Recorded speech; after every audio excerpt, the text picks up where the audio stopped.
Bismillahirrahmanirrahim. Assalamualaikum warahmatullahi wabarakatuh. Alhamdulillahi rabbil alamin. Wassalatu wassalamu ala asyrafil anbiya'i wal mursalin nabiyyina Muhammadin wa ala alihi wa sahbihi ajma'in. Asyhadu an la ilaha illallah wahdahu la syarika lah wa asyhadu anna Muhammadan abduhu wa rasuluh. Allahumma la ilma lana illa ma 'allamtana innaka antal alimul hakim. Allahumma faqihna fi dinik wa 'allimna ma yanfa'una warzuqna al-ikhlasa fil qawli wal 'amal wa zidna ilman ya arhamar rahimin. Taib, kembali kita lanjutkan penjelasan dari kitab Mukhtasar Siratin Nabi wa Ashabihil Asyarah lil Hafidz Abdul Ghani Ibn Abdul Wahid Al-Maqdisi rahimahullah yang wafat tahun 600 Hijriah. Masih dalam fasal tentang peperangan Rasulullah sallallahu alaihi wasallam, di mana sudah disebutkan oleh beliau rahimahullah bahwa menurut pendapat yang paling masyhur, total peperangan yang terjadi pada masa Rasulullah sallallahu alaihi wasallam itu ada 25 peperangan. Ya, ada 25 peperangan. Nah, yakni peperangan yang Nabi Muhammad sallallahu alaihi wasallam hadir di situ. Adapun perang yang Nabi SAW tidak hadir di situ, beliau hanya mengirim pasukan, kemudian menunjuk salah seorang sahabat sebagai panglima perang. Ini dikenal dengan istilah sariyah, ya, istilah sariyah, dan sudah disebutkan kemarin bahwa ada sekitar 50 sariyah, ya, yang dikirim oleh Nabi SAW. Kemudian dari 25 peperangan, ya, dari 25 peperangan yang didatangi oleh Nabi sallallahu alaihi wasallam, yang terjadi bentrok dengan dengan yang terjadi betul-betul perang, ya, betul-betul terjadi bentrok, itu hanya 9 perang. Hanya 9 perang. Berarti berapa? 16, ya. 16 peperangan lain kaum muslimin datang atau kaum musyrikin datang tapi tidak terjadi bentrok, ya. Tapi masih dianggap terhitung sebagai perang, dikarenakan Nabi sallallahu alaihi wasallam sudah keluar bersama dengan para sahabat. Jadi dari 25 peperangan yang Nabi sallallahu alaihi wasallam hadir di situ, yang terjadi bentrok antara dua pasukan hanya 9 perang saja. Nah, dan dari 9 peperangan ini Nabi sallallahu alaihi wasallam tidak terjun langsung bersentuhan atau berduel, ya, atau berbenturan langsung dengan kaum musyrikin, kecuali pada satu perang, yaitu pada perang Uhud, ya. Di situ beliau sallallahu alaihi wasallam langsung turun tangan dalam perang. Adapun pada 8 perang lainnya beliau dilindungi oleh para sahabat radhiyallahu anhum, sehingga tidak ada satupun tangan kaum musyrikin yang bisa menyentuh beliau. Nah, selanjutnya kata penulis rahimahullah, walam yuqatil illa fi tis'a, bahwa Nabi sallallahu alaihi wasallam tidak berperang, yakni tidak terjadi peperangan, tidak terjadi bentrok antara dua pasukan kecuali pada 9 perang. Yang pertama perang Badar, sudah kita sebutkan, perang Badar ini terjadi pada tahun kedua Hijriah, pada tanggal 17 Ramadan tahun kedua Hijriah. 6. Sudah kita terangkan kemarin pertemuan sebelumnya beberapa hal yang butuh diketahui berkenaan dengan perang Badar. Kemudian selanjutnya kata beliau Uhud. Ini juga Uhud adalah perang yang terjadi setahun setelahnya, pada tahun 3 Hijriah, di mana kaum musyrikin, ya, membalas kekalahan mereka di tahun sebelumnya di perang Badar, ya. Walaupun tidak dikatakan mereka menang, ya, di perang Uhud ini tidak dikatakan mereka menang, namun memang jumlah korban dari kaum muslimin di perang Uhud ini jauh lebih banyak dibandingkan di perang Badar. Nah, kemudian selanjutnya kata beliau rahimahullahu taala, wal Khandaq. Ini perang yang ketiga. Perang Khandaq terjadi pada tahun ke-5 Hijriah. Perang Khandaq ini dinamakan juga dengan perang Ahzab, ya, dinamakan juga dengan perang Ahzab. Ya, asal mula atau sebab dari perang Ahzab ini atau perang Khandaq ini adalah balas dendam dari salah satu kabilah dari kabilah Yahudi, yakni Banu Nadir. Di mana Banu Nadir ini pada tahun sebelumnya, yakni pada tahun ke-4 Hijriah, ini dikepung oleh Nabi sallallahu alaihi wasallam. Dikepung selama 6 hari, ya, 6 hari 6 malam. Sampai kemudian mereka menyerah. Mereka menyerah. Nah, yang ini disebutkan oleh Allah Subhanahu wa taala perang dengan Bani Nadir ini pada surah Al-Hasyr ayat 1 sampai 5. Namun di perang melawan Bani Nadir ini tidak terjadi bentrok karena kaum muslimin mengepung mereka, tidak terjadi peperangan, tidak terjadi bentrok. Nah, ini tahun keempat Hijriah. Tahun depannya tahun kelima, Bani Nadir kemudian mencoba balas dendam. Ya, mencoba balas dendam kepada kaum muslimin dengan cara apa?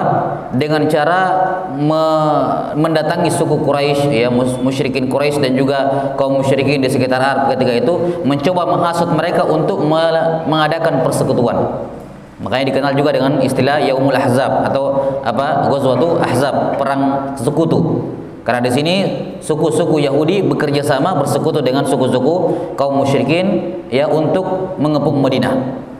Ya, dan dengan izin Allah Subhanahu wa taala, kemudian dengan saran dari Salman Al-Farisi radhiyallahu anhu, maka dibuatlah Khandaq di salah satu sisi kota Madinah. Ya, salah satu sisi yang hanya sisi itu saja, jalur satu-satunya yang mereka bisa dengan mudah masuk ke kota Madinah. Nah, dibuatlah Khandaq dengan kedalaman yang tidak bisa dipanjat oleh kuda, dilompati oleh kuda. Demikian pula lebarnya tidak bisa dilompati oleh kuda. Nah, sehingga mereka pun hanya menunggu di luar, ya, tidak bisa menyerang, dan kaum muslimin juga tidak menyerang, ya, tidak menyerang. Nah, maka mereka menunggu di luar, ya, sampai akhirnya Allah Subhanahu wa taala, ya, mengirim angin yang sangat kencang, ya, angin yang sangat dingin, dan memporak-porandakan pasukan mereka, kemudian mereka pulang tanpa membawa hasil. Ya, ini perang yang ketiga, perang Khandaq. Nah, yang terjadi pada bulan Syawal tahun kelima Hijriah. Kemudian selanjutnya kata beliau rahimahullah, wa Bani Quraidah, perang melawan Bani Quraidah. Ya, ini perang Bani Quraidah, ya, ini langsung setelah Khandaq. Nah, Bani Quraidah termasuk dari suku-suku Yahudi yang bersekutu dengan Bani An-Nadir tadi. Ya, Bani An-Nadir bersekutu dengan kaum musyrikin untuk mengepung Madinah. Padahal Bani Quraidah ini sudah mengikat perjanjian gencatan senjata dengan Madinah, bahwa mereka tidak akan mengganggu, tidak akan menyerang Madinah, dan tidak akan menolong siapapun yang akan menyerang Madinah. Namun karena ketika dibujuk-bujuk oleh Bani Nadir, sama-sama orang Yahudi, dia bilang, saya tidak, Bani Quraidah disebutkan dalam riwayat, mereka mengatakan, kami tidak mau, kami punya perjanjian dengan Muhammad. Gitu. Tapi akhirnya dibujuk, dia katakan, kali ini kita akan berhasil, pasukannya banyak sekali, semua musyrikin kumpul, ya, kita bersekutu untuk menghancurkan Madinah kali ini. Ya, setelah dibujuk-bujuk, akhirnya Bani Quraidah mau untuk ikut dalam persekutuan tersebut. Nah, maka setelah Nabi Shallallahu Alaihi Wasallam atau setelah berakhirnya perang Khandaq, di mana pasukan kaum musyrikin pulang tanpa hasil, ya, dan ketika itu ada para malaikat yang membantu. Ada para malaikat yang membantu dalam perang Khandaq, disebutkan dalam sebagian riwayat. Maka setelah pasukan tersebut atau kaum musyrikin meninggalkan Madinah, ya, meninggalkan pos-pos mereka yang mengepung Madinah, para sahabat kemudian meletakkan pedang-pedang mereka. Ya. Kemudian Jibril alaihissalatu wassalam berkata kepada Nabi Muhammad, wahai Muhammad, kenapa kalian meletakkan pedang-pedang kalian? Sungguh kami malaikat belum meletakkan pedang-pedang kami. Dan Nabi SAW waktu itu belum mengetahui pengkhianatannya Bani Quraidah. Maka Jibril memberitahukan kepada Nabi Muhammad SAW bahwa Bani Quraidah ikut juga, ada juga di pasukan Ahzab kemarin. Mereka juga ikut membantu kaum musyrikin untuk mengepung Madinah. Padahal mereka sudah membuat perjanjian damai, gencatan senjata. Mereka telah membatalkan ahad, membatalkan perjanjian damai. Ya, maka mendengarkan kabar dari Jibril bahwa Bani Quraidah termasuk, ya, yang berkhianat dengan perjanjian, Nabi SAW langsung bersabda kepada para sahabat, la yusalliyanna ahadukumul asra illa fi Bani Quraidah. Tidak boleh ada yang sholat asar kecuali di Bani Quraidah. Ya, tidak boleh ada yang sholat asar sampai ke Bani Quraidah. Maksudnya, ya, segera kalian, ya, jangan letakkan senjata kalian, jangan dulu dibasuh pedang-pedang kalian, langsung lanjut ke Bani Quraidah, perangi mereka karena mereka membatalkan perjanjian, mengkhianati perjanjian. Iya, kisahnya masyhur, ya. Kemudian para sahabat pun rombongan menuju ke Bani Quraidah. Di tengah jalan masuk waktu asar. Para sahabat berbeda pendapat. Kita sholat asar di sini karena sholat asar sudah masuk, atau nanti kita sholat asar di sana. di Bani Quraidah. Karena Nabi bersabda, la yusalliyanna ahadukumul asra illa fi Bani Quraidah. Tidak boleh ada yang salat asar kecuali di Bani Quraidah. Ini nas dari Nabi sallallahu alaihi wasallam. Tidak boleh ada yang salat asar kecuali di Bani Quraidah. Maka para sahabat berbeda pandangan. Nah, ini salah satu perbedaan pendapat awal-awal yang terjadi di masa sahabat, di masa Nabi sallallahu alaihi wasallam. Para sahabat berbeda pandangan menyikapi hadis. Menyikapi apa? Hadis. Ini menunjukkan bahwasanya dalam memahami hadis tidak sesimpel cuma melihat terjemahan selesai masalah. Ya, lihat ini, para sahabat termasuk merupakan orang-orang yang paling fasih dalam bahasa Arab. Dan Nabi Muhammad SAW adalah orang yang paling fasih. Tapi bersamaan dengan itu, sebagian kalimat beliau ternyata ambigu. Iya. Jelas ya? Sebagian sahabat mengatakan, sekarang walaupun waktu asar sudah masuk, tidak boleh kita sholat asar di jalan. Kita harus sholat asar di sana. Pokoknya sampai di sana kita harus segera buru-buru perjalanan ke Bani Quraidah, kemudian kalahkan mereka. Kita harus kalahkan mereka dan kita sholat asar di sana. Sesuai dengan perintah Nabi SAW, tidak boleh ada yang sholat asar kecuali di sana. Jadi maksudnya adalah kita harus jalan buru-buru segera, kemudian langsung memerangi mereka, mengalahkan mereka supaya kita sempat sholat asar di sana. Kalaupun misalnya kita tidak sempat dan kita baru mengalahkan mereka setelah maghrib, ya sudah, setelah maghrib baru sholat asar. Karena Nabi mengatakan apa? Tidak boleh sholat asar kecuali di sana. Sementara sebagian sahabat lain berbeda pandangan, mengatakan bukan itu yang diinginkan oleh Nabi sallallahu alaihi wasallam. Bukan itu maksudnya Nabi sallallahu alaihi wasallam kita sholat asar di sana. Maksudnya kita berusaha semaksimal mungkin untuk mengalahkan mereka waktu asar di sana supaya kita sholat di sana. Tapi kalau misalnya tidak keburu dan sholat asar masuk di tengah jalan, iya kita sholat asar di awal waktu sebagaimana perintah Nabi yang sudah jelas di hadis-hadis yang lain. Iya kan? Nah, maka ini perbedaan. Sebagian sahabat memegang zahir, lahiriah teks ucapannya Nabi, dan sebagian lain memegang makna, ya, kandungan dari sabda Nabi sallallahu alaihi wasallam. Dan inilah yang menjadi cikal bakal kemudian dua bentuk perselisihan perbedaan pendapat di kalangan kaum muslimin, di kalangan ulama sepeninggalnya. Ya, sangat sering perbedaan pendapat di kalangan para ulama, ya, itu berasal dari dua hal ini. Satu memegang teksnya dan satu memegang konteksnya. Satu berpegang pada zahir, satu mentakwil maknanya. Ya, dan dua-duanya benar. Nabi SAW tidak menyalahkan dua-duanya. Orang yang sholat asar di jalan Nabi benarkan, yang sampai di sana biar maghrib baru sholat asar juga Nabi tidak salahkan. Kenapa? Berpegang pada zahir sabda Nabi SAW. Iya. Ala kulli hal, intinya di sini bahwa mereka berhasil kemudian mengalahkan Bani Quraidah. Bani Quraidah. Dan Bani Quraidah ini termasuk dari kabilah-kabilah besar dari Yahud, ya, dari Yahudi. Ini perang yang keempat. Berikutnya kata beliau rahimahullahu taala,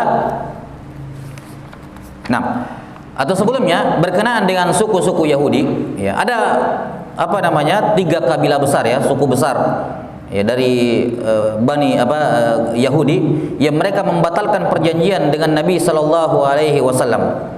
Ya, yang membatalkan perjanjian dengan Nabi sallallahu alaihi wasallam sesaat setelah terjadinya perang besar. Ya. Ada tiga kabilah Yahudi, suku Yahudi, ya, besar, yang mana mereka ini membatalkan perjanjian dengan Madinah, perjanjian dengan Nabi sallallahu alaihi wasallam sesaat setelah terjadinya perang-perang besar. Ya. Yang pertama adalah Banu Qainuqa. Ya. Banu Qainuqa ini juga salah suku Yahudi di mana mereka membatalkan perjanjian dengan Nabi sallallahu alaihi wasallam setelah perang Badar.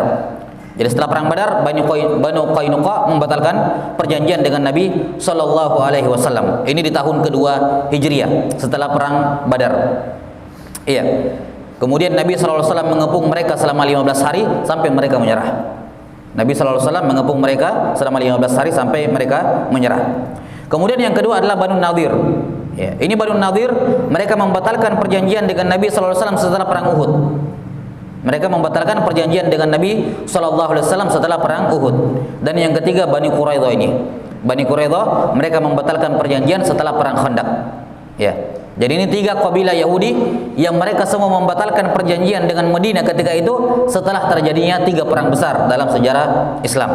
Bani Qainuqa setelah perang Badar, Bani Nadir, ya, setelah perang Uhud, dan Bani Quraidah setelah perang Khandaq.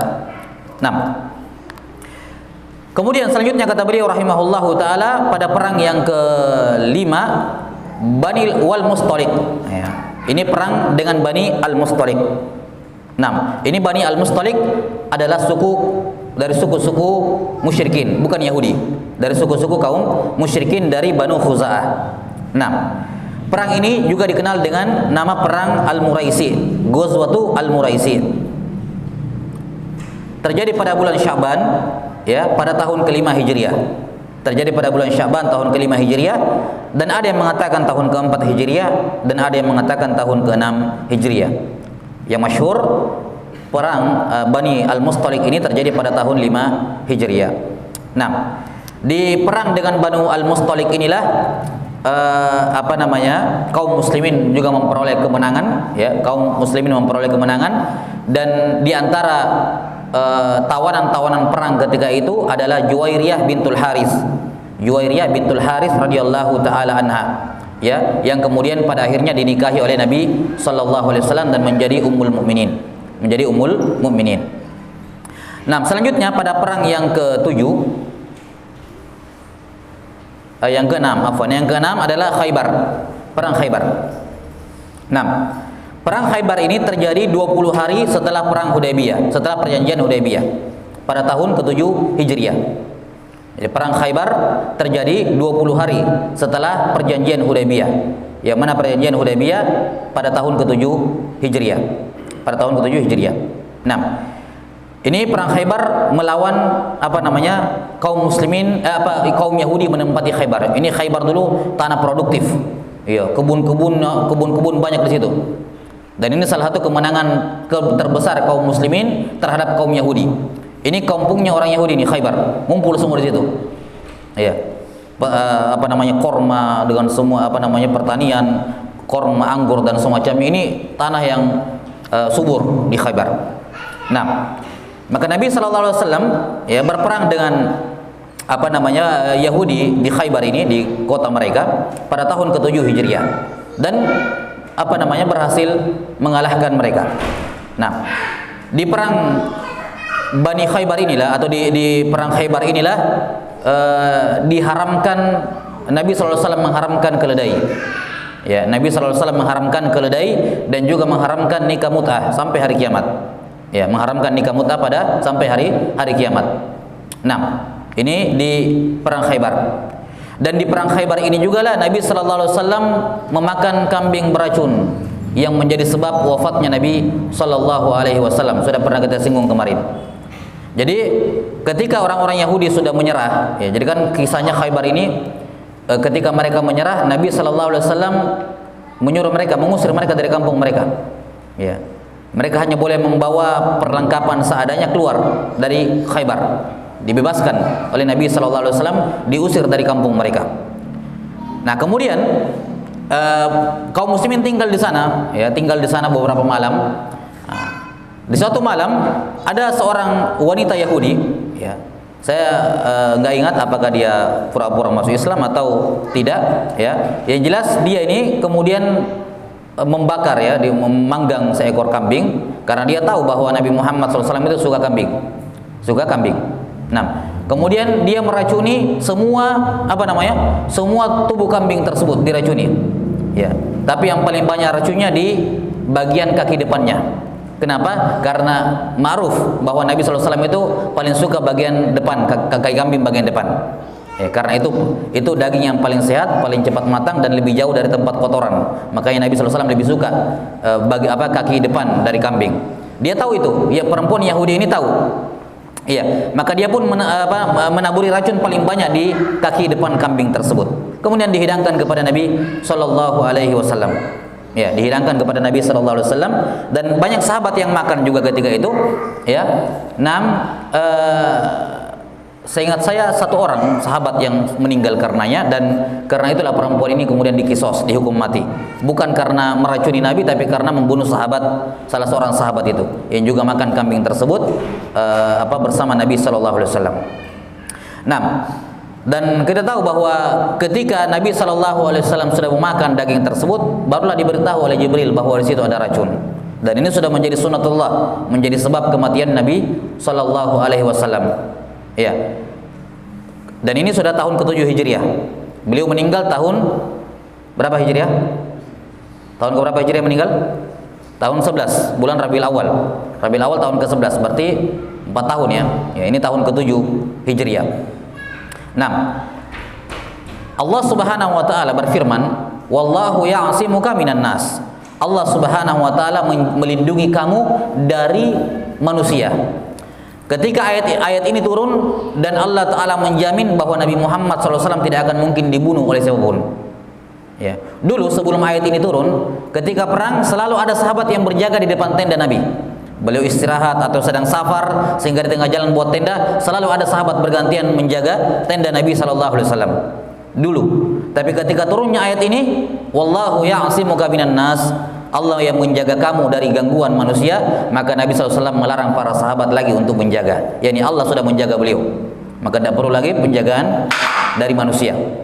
Nah, maka ayat ini menjamin bahwa Nabi Muhammad SAW tidak akan mungkin mati terbunuh. Tidak mungkin.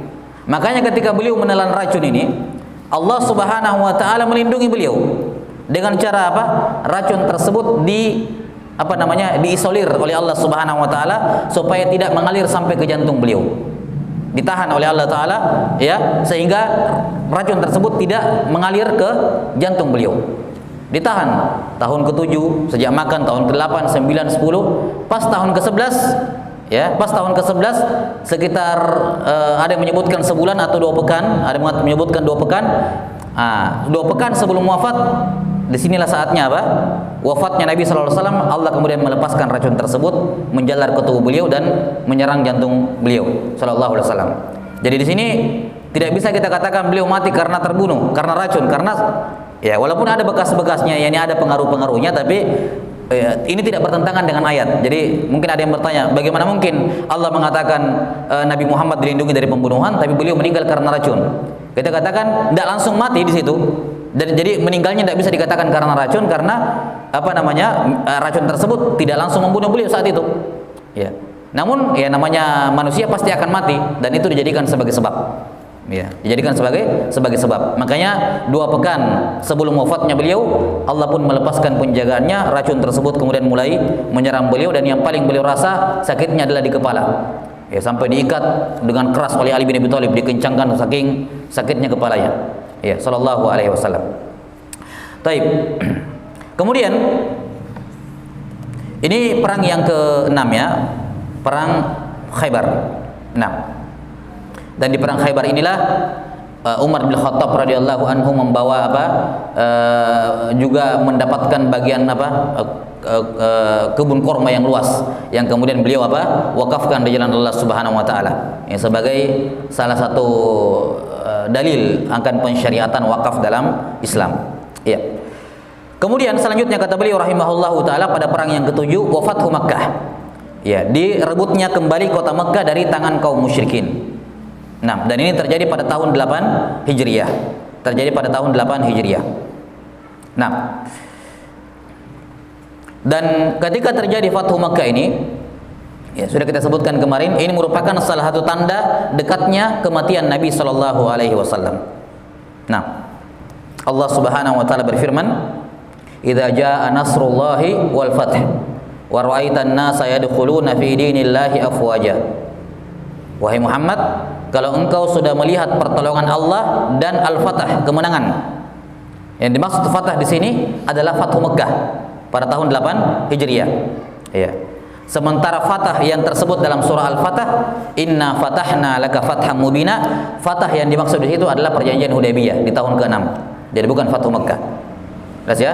Kata Al-Fatah, kemenangan yang tersebut dalam surah Al-Fatah, Inna fatahna laka fatham mubina, itu adalah perjanjian Hudaybiyah. Karena perjanjian Hudaybiyah dianggap sebagai pintu pembuka kemenangan kaum muslimin berikutnya. Ya. Sementara Fatah yang dimaksud dalam surah An-Nasr, ya, 6 adalah Fatah Al-Makkah ini, dikuasainya kota Makkah. Sudah kita sebutkan sebelumnya bahwa kaum musyrikin ketika mereka sudah melihat kaum muslimin sudah mengalahkan suku-suku Quraisy, suku-suku Arab, musyrikin, kaum muslimin juga sudah mengalahkan suku-suku besarnya orang Yahudi. Ini tinggal menunggu waktu saja Islam tersebar. Tinggal menunggu waktu. Kabilah-kabilah besarnya kaum Yahudi sudah dikalahkan semua. Ya. Sudah dikalahkan semuanya. Nah, maka suku-suku atau orang-orang musyrikin yang ada di sekitar Mekah, suku-suku yang ada di sekitar Mekah, mereka kemudian mengatakan sudah kita masuk Islam saja. Ya. Ketika mereka ingin menyatakan keislamannya ke Madinah, ya, datang kabar bahwa Nabi Muhammad SAW akan menyerang atau akan merebut Mekah, akan menyerang Mekah dan merebut Mekah dari cengkeraman kaum musyrikin. Maka mereka mengatakan kalau begitu kita tunda dulu masuk Islam. Ya, kita tunggu dulu ini hasil perang yang terakhir ini. Kalau misalnya Mekah yang menang, Madinah kalah, ya sudah, nggak jadi masuk Islam. Ya. Tapi kalau memang Madinah menang, ya sudah, kita mantapkan masuk Islam. Ya. Nah, terjadilah peperangan dan kaum muslimin berhasil apa? Berhasil merebut kota Mekah. Ya, berhasil merebut kota Mekah dari kaum musyrikin. Nah, ketika mereka melihat hasil perang tersebut, wa ra'aitan nasa yadkhuluna fi dinillahi afwaja. Berbondong-bondonglah suku-suku Arab di sekitar Mekah mendatang ke Mekah untuk menyatakan keislamannya. Itu yang dimaksud dalam surah An-Nasr. Nah, kalau kamu sudah melihat itu wahai Muhammad, kamu sudah menguasai Mekah, merebut Mekah dan kamu sudah melihat banyak manusia berbondong-bondong masuk Islam, fadzalika alamatu ajalik. Maka itu adalah tanda dekatnya kematianmu. Nah, karena ini sudah tahun ke-8, beliau meninggal awal tahun ke-11, sudah hampir kamu meninggal. Ini menunjukkan bahwasanya 2 tahun menjelang kematian, 2 tahun itu merupakan perkara yang dekat. Karena dikatakan di sini, kalau kamu sudah melihat itu wahai Muhammad, berarti ajal kamu sudah dekat, dan itu 2 tahun setelahnya. Maka 2 tahun itu bukan waktu yang lama. Ya, Allah Ta'ala menjadikan 2 tahun sebelum Nabi wafat sudah dikatakan sudah dekat ajalmu. Sudah dekat apa? Ajalmu. Ya, padahal masih ada 2 tahun lebih sedikit setelahnya.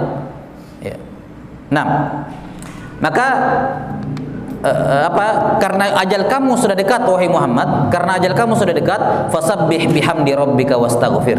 Banyak-banyaklah bertasbih kepada Allah, memuji Allah dan beristighfar kepadanya, innahu kana tawwaba. Sungguh Allah Maha penerima taubat. Nah, kemudian setelah Fathu Mekah kata beliau wa Hunain. Nah, Hunain ini langsung setelah Fathu Mekah.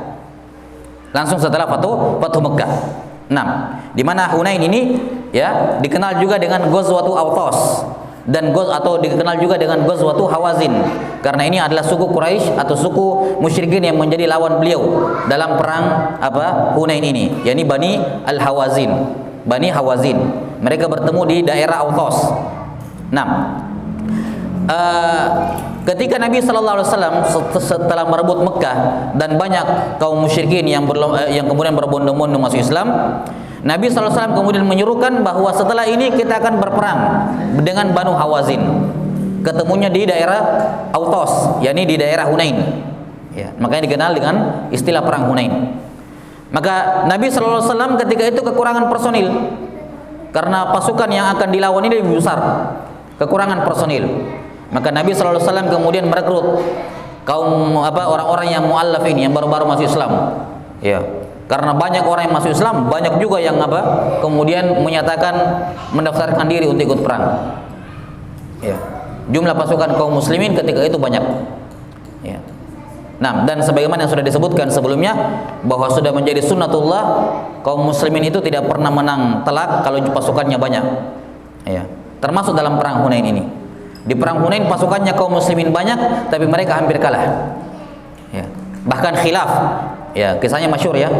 Ketika kaum muslimin sudah hampir menang, Nabi menyuruh kepada pasukan pemanah di balik bukit, tetap di posmu, tidak boleh tinggalkan posmu sampai perang betul-betul berakhir. Ya. Ketika kaum musyrikin sudah kabur meninggalkan tempat mereka karena diserang dari bukit, ya, dan mereka tidak bisa menghindar, mereka kabur. Pasukan pemanah ini kemudian melanggar perintah Nabi Sallallahu Alaihi Wasallam. Mereka berpikir, ya, dengan ijtihad mereka, radhiyallahu taala anhum ajmain, ya, mereka berpikir mereka sudah kabur ini, selesai perang gitu. Padahal belum. Ya. Kaum musyrikin meninggalkan harta mereka, meninggalkan perbekalan mereka, dan pasukan pemanah dari atas lihat, wah ini sudah selesai perang, saatnya mengumpulkan ghanimah. Maka mereka pun meninggalkan pos mereka, ya, pos mereka di atas bukit, turun untuk mengambil ghanimah. Nah, sebagian kaum musyrikin, ya, ada yang menoleh ke belakang melihat, oh pasukan pemanah sudah meninggalkan pos mereka, aman. Akhirnya mereka yang putar balik, ya, kemudian naik di pos tadi yang ditinggalkan oleh kaum muslimin dan berbalik menyerang kaum muslimin. Ya, dan banyak korban yang meninggal gara-gara itu. Sampai-sampai para ulama berbeda pendapat, apakah perang Hunain ini kaum musyrikin yang menang atau kaum muslimin yang menang? Apakah kaum muslimin menang atau kalah? Khilaf. Ya, di kalangan ulama karena banyaknya kaum muslimin yang meninggal saat itu. Ya, dan sebagian ulama mengatakan seri, ya, seri hasilnya. Ya, ala kulli hal ini termasuk perang yang cukup menyulitkan kaum muslimin di perang Hunain ini. Terjadi pada tahun 8 Hijriah, sesaat setelah apa? Setelah Fathu Mekkah. Kemudian perang yang terakhir kata beliau yang ke-9 wa Taif, ya, perang Taif. Nah, ini terjadi pada bulan Syawal. Pada bulan Syawal ketika Nabi sallallahu alaihi wasallam pulang dari Hunain. Ya, jadi di tahun yang sama. Di tahun yang sama, ya, ketika Nabi sallallahu alaihi wasallam pulang dari Hunain, beliau ke Taif, ya, perang Taif. Kemudian setelah itu beliau sallallahu alaihi wasallam kembali ke Mekah untuk melakukan umrah yang kita kenal kemarin dengan umrah Jirana. Umrah Jirana. Nah, ini 9 peperangan, ya, 9 peperangan yang terjadi bentrok antara kaum muslimin dan kaum musyrikin. Nah, wallahu taala alam bissawab. Kemudian kata penulis rahimahullahu taala, wa qad qila innahu qatala biwadil qura wa fil ghabati wa banin nadhir.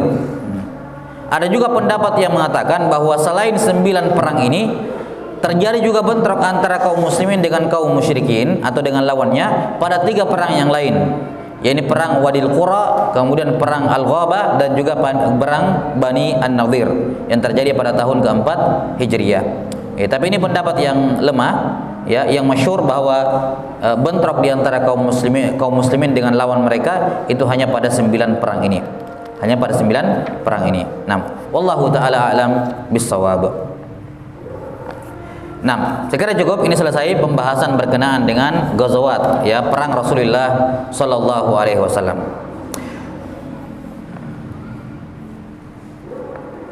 Baik, ada pertanyaan sampai sini? Ini selesai pembahasan berikutnya tentang kutab Rasulullah sallallahu alaihi wasallam. Ada soal? Betul.